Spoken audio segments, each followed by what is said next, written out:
Hi guys, welcome back to Social Net. In today's video, I'll show you how you can log into your Lobby account from your mobile device.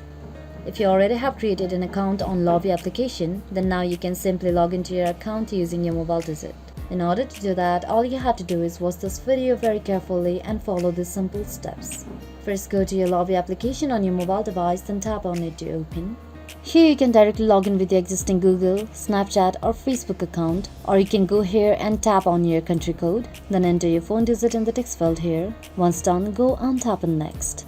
Now the app sends a verification code to your mobile number, copy the code and paste it on the text field here. Once you have entered your verification code, it will automatically log you into your account. So then you'll have successfully logged into your account. And if you ever want to log out of your account, then you can go to the bottom right corner and tap onto this profile icon.